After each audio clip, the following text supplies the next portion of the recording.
Buenos días, mi nombre es Celia María Bravo García y soy residente de primer año de dermatología en el Hospital Universitario Puerta del Mar.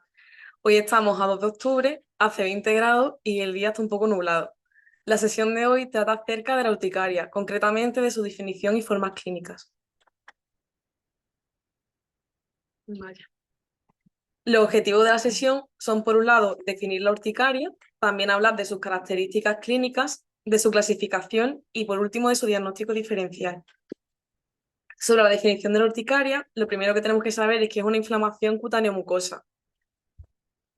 En esta inflamación, pues según la zona a la que se afecte, tenemos dos formas de presentación clínica, el abón y el angioedema. En el abón la inflamación está localizada en la dermis superficial, mientras que en el angioedema estaría localizada en la dermis profunda o en el tejido celular subcutáneo.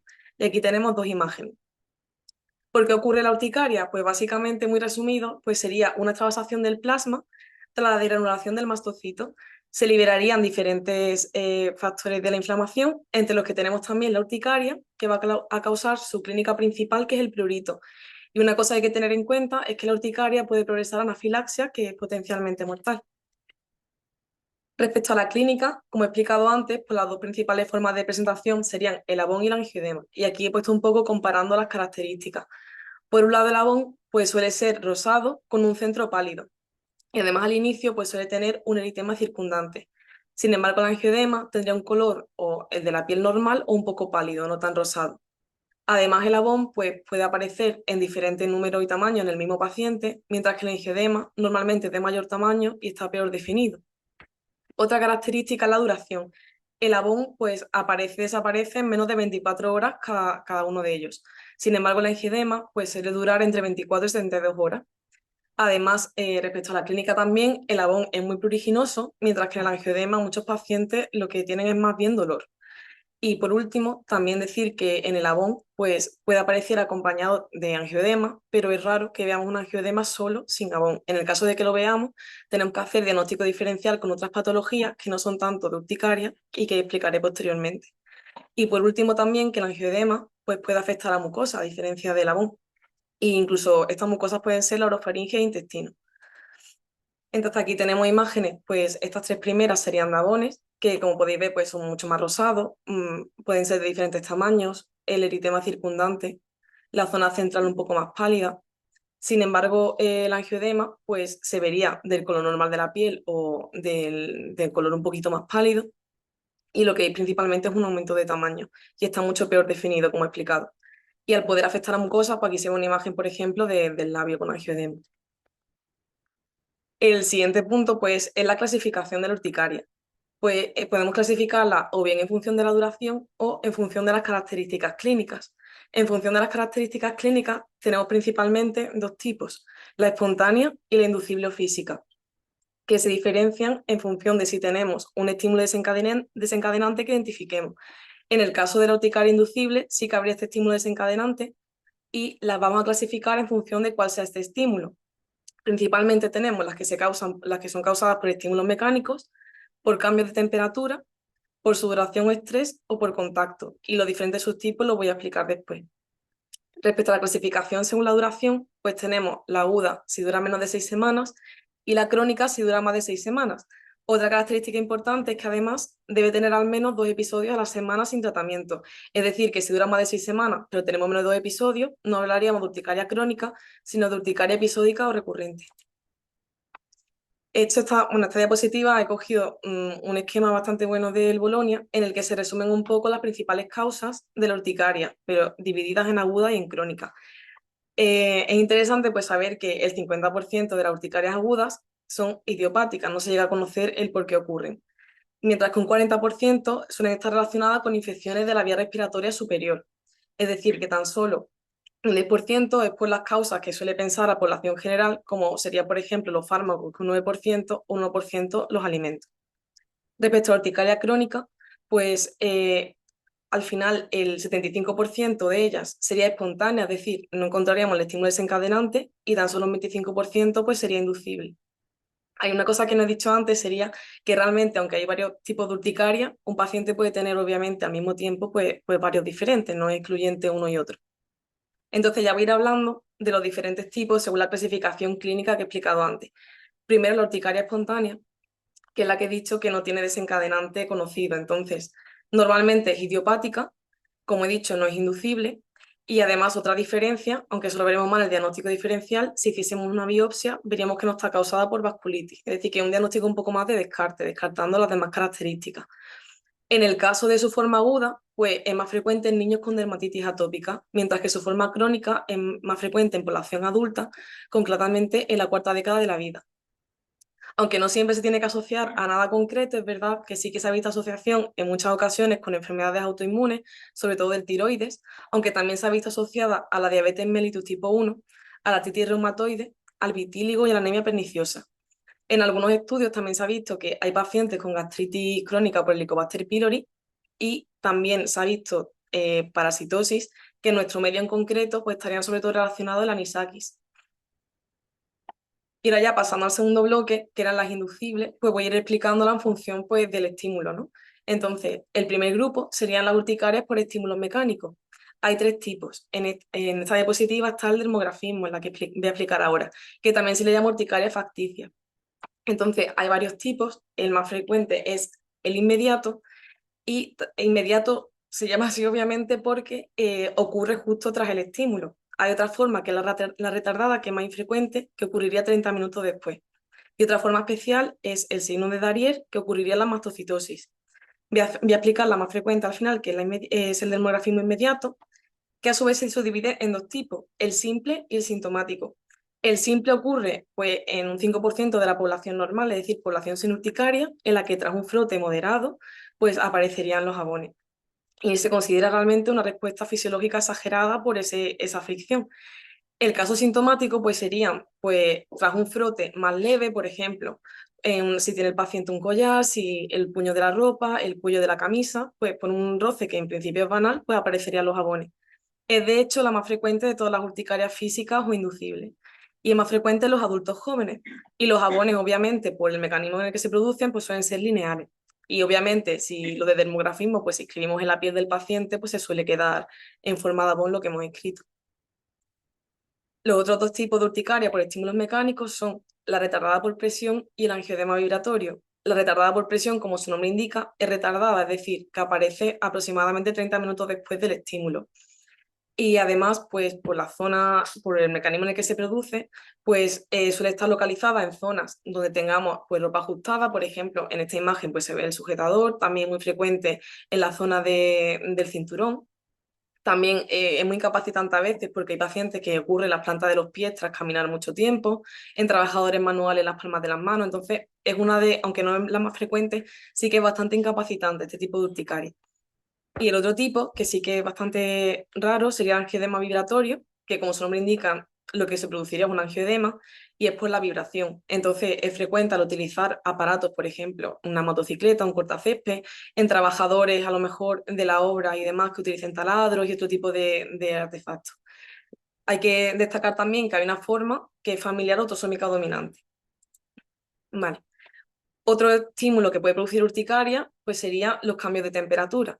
Puede ser calor o frío. El calor es la forma menos frecuente de todas las urticarias inducibles. Sin embargo, por el frío sí que es algo más frecuente. Hay que destacar que se produce tras el recalentamiento, no en el momento de la bajada de la temperatura. Entonces, que he puesto aquí varios tipos, destacar un poco que, como su nombre un poco indica, vaya, la de contacto se produciría justo en la zona donde está esa bajada de temperatura, y la refleja se produciría al bajar de manera global la temperatura corporal. Entonces esta forma pues sería como más generalizada. La forma de contacto, que sería justo en esa zona donde bajamos la temperatura, se puede dividir en dos. La primaria, que tiene una causa idiopática, y la secundaria, que se suele asociar a la crioglobulinemia. Además, la crioglobulinemia se suele acompañar de otros síntomas, además de la urticaria. Por ejemplo, suele ver púrpura y también fenómenos de Raynaud. En el caso de la crioglobulinemia tenemos que descartar pues, otras enfermedades que se asocian a la crioglobulinemia, como serían el virus de la hepatitis B, el virus de la hepatitis C, la mononucleosis y algunos síndromes linfoproliferativos. También que en todo este tipo de urticaria, aunque lo he puesto más la de contacto, hay que tener precaución diciéndole al paciente que evite los baños fríos, porque como el enfriamiento sería generalizado, podría tener incluso riesgo de anafilaxia. Y también destacar que hay otra forma familiar, aunque bastante infrecuente, que es el síndrome autoinflamatorio familiar por frío. Vale, otro mecanismo que puede causar urticaria pues sería la sudoración y el estrés. Realmente no es la sudoración como tal, sino una reacción colinérgica, en la que se produce acetilcolina. Se va a producir en situaciones en las que induzcamos la sudoración, pero como digo, no es el sudor el causante, sino la acetilcolina. ¿Qué situaciones podemos tener? Pues, por ejemplo, que estemos en una zona que justo en ese momento haga mucho calor, que estemos haciendo deporte, si nos metemos en agua caliente, también si estamos muy estresados, si toma el paciente también mucho alcohol, alimentos picantes, hay muchos desencadenantes. Pero al final lo que se produce es eso, una sudoración y un aumento de la acetilcolina. Normalmente es generalizado y suelen ser pequeños jabones monomorfos con distribución simétrica. Y he puesto esta imagen porque predominantemente están en tronco, pero como digo, son generalizados. Hay otra forma que es menos frecuente, que sería una anafilaxia directamente inducida por el ejercicio. No es por la acetilcolina, por la sudoración, sino por el ejercicio. Y ya relacionada más con el estrés, tenemos la adrenérgica, por un aumento de la adrenalina. Es una característica que se ve, no sé si se verá bien en la imagen, pero es que alrededor del labón pues se suele ver una zona más blanquecina porque la piel tiene vasoconstricción por la acción de la adrenalina. Y de hecho aquí se ve un poquito también esos halos alrededor blanquecinos. Vale, otras exposiciones menos frecuentes que pueden causar urticaria son la solar y la acuagénica. La solar, en el caso de que sea primaria, se cree que es por una reacción de hipersensibilidad tipo 1. Por la radiación solar se crearían nuevos antígenos a nivel de la piel o a nivel del plasma, que son los que estarían produciendo esta reacción de hipersensibilidad. La forma secundaria se suele relacionar con la porfiria. Y respecto a la acuagénica, pues es independiente de la temperatura del agua. Si os acordáis antes explicado por frío, por calor, este tipo de urticaria no sería por la temperatura, sino simplemente por el agua. Entonces, ¿qué hace un diagnóstico diferencial? Con esa urticaria por temperatura, también la colinérgica por el hecho de la sudoración que he dicho con el calor, el prurito coagénico, que no sería realmente una urticaria, y ya por último, pues la urticaria de contacto.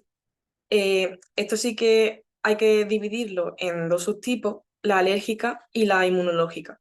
Entonces, lo he puesto un poco también comparativo. Por un lado, la alérgica es más frecuente en dos grupos, entre comillas, de población. Por un lado, en niños, que suelen tener las típicas características pues, de dermatitis atópica, alergias ambientales y que desencadenan también al final una urticaria por estos alérgenos. Lo más frecuente pues, suelen ser alimentos, gramíneas, animales. Y otro grupo de pacientes pues, serían aquellos que tienen una exposición repetida al látex. Y al igual que otras formas, pero está un poquito más en concreto, pues puede dar anafilaxia.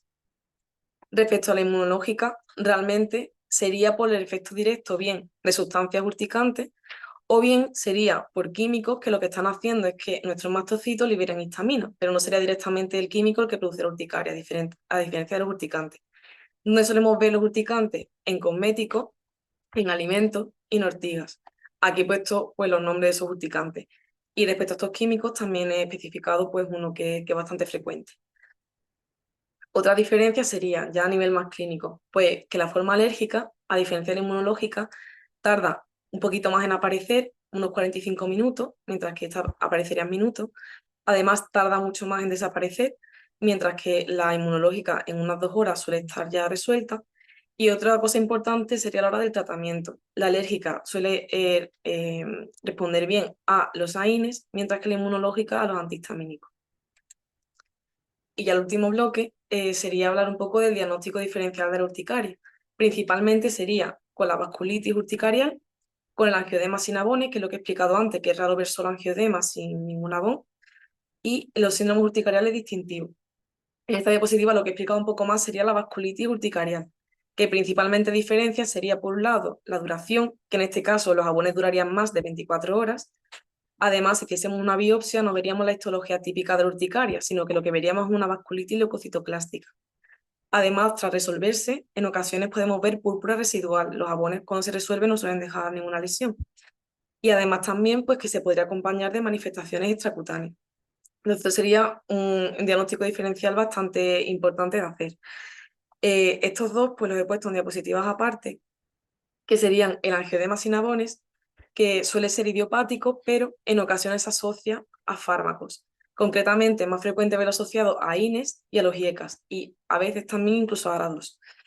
Y otra forma sería la hereditaria, que es el déficit de C1 inhibidor. En esta patología lo que ocurre es que lo que se produce son bradicininas en vez de la histamina y las demás sustancias. Entonces, eh, eso se produciría porque falta este factor del complemento que hace que se active constantemente. Entonces, los pacientes van a tener ataques recurrentes desencadenados por cosas banales, como por ejemplo un traumatismo, por estrés. Estos ataques suelen durar entre 48 y 72 horas. Y además, como es un angioedema, pues también puede afectar a mucosas también y podría dar edema laríngeo, dolor abdominal y demás. Obviamente, como lo que hay es un déficit de C1 inhibidor, para diagnosticarlo lo podríamos o bien cuantificar o ver bien la actividad del C1 inhibidor. Para su tratamiento podríamos usar el propio C1 inhibidor, pero es algo más caro, o bien este fármaco que es el Icativan, que lo que hace es antagonizar esos receptores de la bradicinina, que he explicado antes que es lo que causa principalmente esta patología.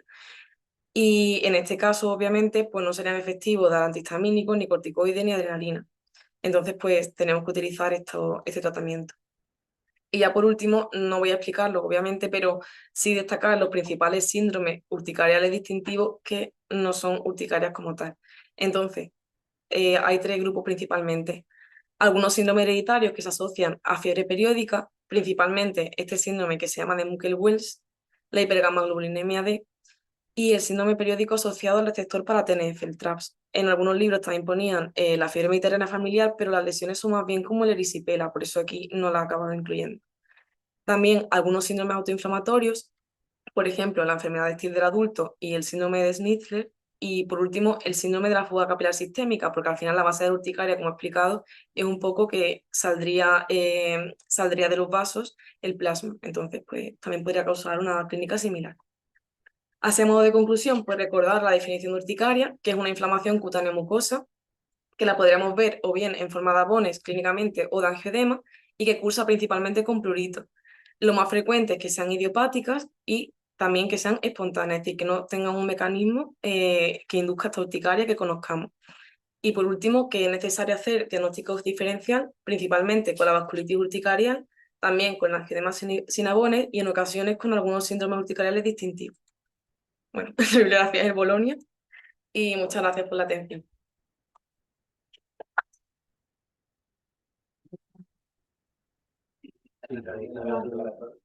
Ah, un momento. Esto no.